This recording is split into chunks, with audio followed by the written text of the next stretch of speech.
Hi guys, welcome to class 9th economics lecture 9। तो सबसे पहले जानते हैं what are the sectors of economy on the basis of working condition. तो मतलब classification of sectors of economy on the basis of working condition ये है कि ऑर्गेनाइज सेक्टर और अनऑर्गेनाइज सेक्टर में डिवाइड किया गया है वर्किंग कंडीशन के बेसिस पे। तो सबसे पहले जानते हैं कि डिफरेंसेस क्या है ऑर्गेनाइज्ड और अनऑर्गेनाइज सेक्टर के बीच में। तो ऑर्गेनाइज सेक्टर में जैसे नाम से पता चल रहा है कि terms of employment are regular, मतलब लोगों को कैसे एम्प्लॉय किया जाता है उसका अच्छे तरीके से प्रोसेस है। मतलब तुरंत आप किसी को निकाल नहीं सकते, पूरा नोटिस पीरियड देना होगा, ओके, पूरे रूल रेगुलेशन फॉलो होंगे। तो ऑर्गेनाइज सेक्टर में ऐसा होता है। लेकिन अनऑर्गेनाइज सेक्टर में terms of employment are irregular, मतलब आपको बोला जाएगा 8 घंटे काम करो, लेकिन कभी कभी 10 घंटे भी काम करा लेंगे। दूसरा, ऑर्गेनाइज सेक्टर में they are registered with government. Organise sector they are registered with government, but organise sector unorganise sector is not registered with government. मतलब ये ऐसे छुपके से किया जाता है, पूरा रूल रेगुलेशन नहीं फॉलो किया जाता है, कागजी कार्रवाई अच्छे से नहीं होती है अनऑर्गेनाइज सेक्टर में। तीसरा डिफरेंस है ऑर्गेनाइज सेक्टर और अनऑर्गेनाइज सेक्टर में। तो ऑर्गेनाइज सेक्टर में क्या होता है, they follow rules and regulations, rule and regulation follow किया जाता है प्रॉपर। लेकिन अनऑर्गेनाइज सेक्टर में rules and regulation are not implemented properly. चौथा डिफरेंस है कि फॉर्मल प्रोसेस एंड प्रोसीजर होता है ऑर्गेनाइज सेक्टर में, किसी इंडस्ट्री में, किसी कंपनी में। लेकिन अनऑर्गेनाइज सेक्टर में कुछ जनरली दे आर इनफॉर्मल, मतलब कुछ प्रोसेस प्रोसीजर नहीं होता है, कभी ये कर लो कभी वो कर लो, जैसा बोल रहे हैं वैसा कर लो, कुछ प्रोसेस नहीं है। ओके, अभी जानते हैं कि एम्प्लॉयमेंट सिक्योर रहता है ऑर्गेनाइज सेक्टर में जनरली, और अनऑर्गेनाइज सेक्टर में इनसिक्योर रहता है, मतलब आपको कभी भी रिप्लेस किया जा सकता है। मतलब आप काम पे 1-2 दिन नहीं आए तो दूसरे को रख लिया, तो यह अनऑर्गेनाइज सेक्टर में जनरली होता रहता है अनऑर्गेनाइज सेक्टर में। और ऑर्गेनाइज सेक्टर का एक अच्छा पार्ट है कि various acts like factories act, bonus act, PF act, जैसे प्रोविडेंट फंड एक्ट कहते हैं, minimum wages act, govern the organise sector. मतलब ये सब सारे एक्ट्स फॉलो किए जाते हैं ऑर्गेनाइज सेक्टर के इंडस्ट्रीज़ में। लेकिन अनऑर्गेनाइज सेक्टर में इस तरीके के नियम कानून नहीं फॉलो होते हैं, क्योंकि ये सरकार से रजिस्टर्ड नहीं होते। और जनरली अनऑर्गेनाइज सेक्टर होते हैं ना, they are small and scattered units with poor income and poor working condition. मतलब जो लोग इसके अंदर काम करते हैं उनकी वर्किंग कंडीशन उतनी अच्छी नहीं होती है, साथ ही साथ उनको कभी भी निकाला जा सकता है, कम पैसे कमाते हैं, साथ ही साथ कोई से कुछ सोशल सिक्योरिटी नहीं होती। मतलब आप काम करते करते आपके कुछ एक्सीडेंट हो गया काम करते वक्त या कुछ हो गया, तो आपको कोई भी किसी तरीके की सोशल सिक्योरिटी नहीं प्रोवाइड होगी अनऑर्गेनाइज सेक्टर के अंदर।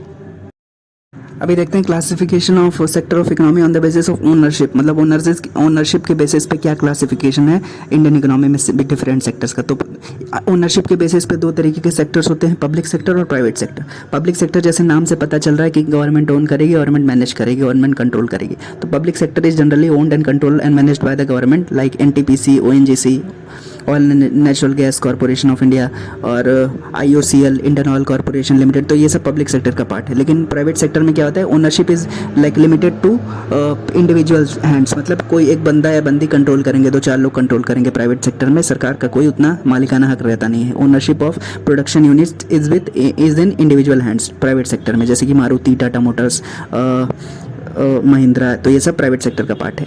अभी देखते हैं कि पब्लिक सेक्टर में जनरली ये होता है कि मोटिव इज सोशल वेलफेयर, मतलब सोशल वेलफेयर के लिए जनरली काम किया जाता है पब्लिक सेक्टर में। प्रॉफिट हो तो कोई दिक्कत की बात नहीं है, लेकिन जनरली मोटिव रहता है कि सोशल वेलफेयर के लिए काम करना है पब्लिक सेक्टर में सरकार का।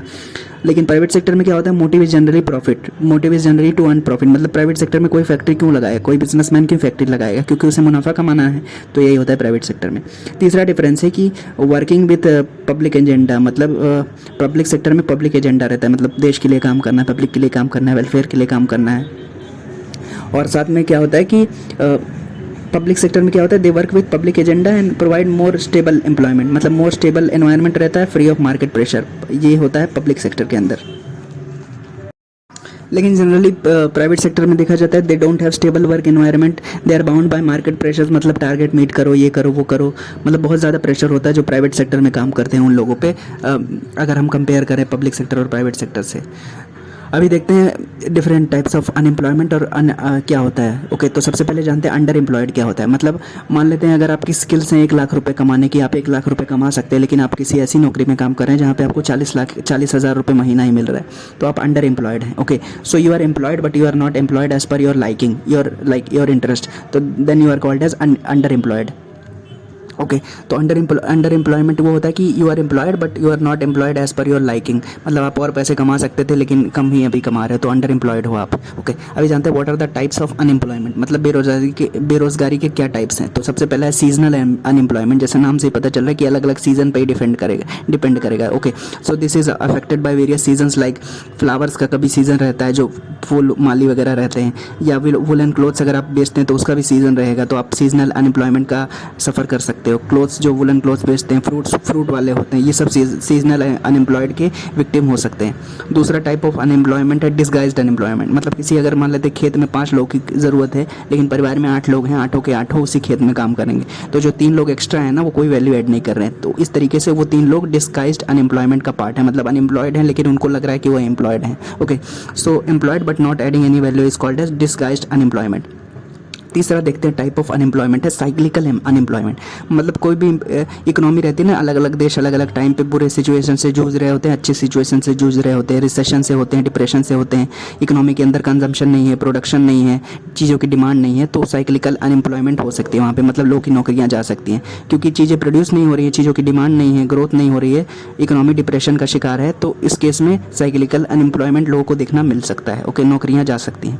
चौथा टाइप है अनएम्प्लॉयमेंट का जो है स्ट्रक्चरल अनएम्प्लॉयमेंट। स्ट्रक्चरल अनएम्प्लॉयमेंट क्या होता है कि जब मिसमैच हो, मतलब आपकी स्किल्स कुछ और हैं लेकिन कंपनी को कुछ और स्किल्स चाहिए। Okay so structural unemployment occurs when there is mismatch between the jobs available and the skills that are needed to perform the task, मतलब अगर मान लेते हैं आप कुछ काम करते थे कंप्यूटर पे और अभी इकोनॉमी और लाइक टेक्नोलॉजी और एडवांस्ड हो गई और वो काम आपको नहीं आता है तो आपको नौकरी से निकाल दिया जा सकता है, तो उस केस में आप स्ट्रक्चरल अनएम्प्लॉयमेंट के शिकार हो गए। Okay because there is mismatch between the jobs that is needed and the skills that you have. Okay पांचवा टाइप है अनएम्प्लॉयमेंट का फ्रिक्शनल अनएम्प्लॉयमेंट। फ्रिक्शनल अनएम्प्लॉयमेंट जैसे होता है शॉर्ट टाइम के लिए होता है, जैसे कि ये लीस्ट ट्रबलसम होता है। क्यों फ्रिक्शनल अनएम्प्लॉयमेंट लीस्ट ट्रबलसम होता है? क्योंकि इसमें आप क्या करते हो, एक नौकरी को छोड़ के दूसरे नौकरी में जाते हो, तो उसके बीच का जो टाइम पीरियड होता है वो फ्रिक्शनल अनएम्प्लॉयमेंट का टाइम होता है।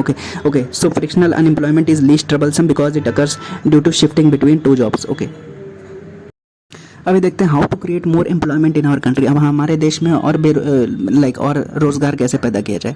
तो अगर आप बेटर ट्रांसपोर्टेशन फैसिलिटी कर देंगे गांव इलाकों में तो उससे भी अच्छा एम्प्लॉयमेंट जनरेट होगा, क्योंकि अगर मान लेते गांव को शहर से अगर अच्छे से जोड़ दिया जाए, ट्रांसपोर्टेशन अच्छा हो जाए, पावर अच्छा हो जाए, इलेक्ट्रिसिटी अच्छी हो जाए, तो गाँव में जो लोग सर्विस प्रोवाइड करते हैं ना, जो दूध वगैरह बेचते हैं डेयरी सेक्टर में और ट्रांसपोर्टेशन की एक्टिविटीज़ परफॉर्म करते हैं, वो अच्छे से काम कर सकेंगे।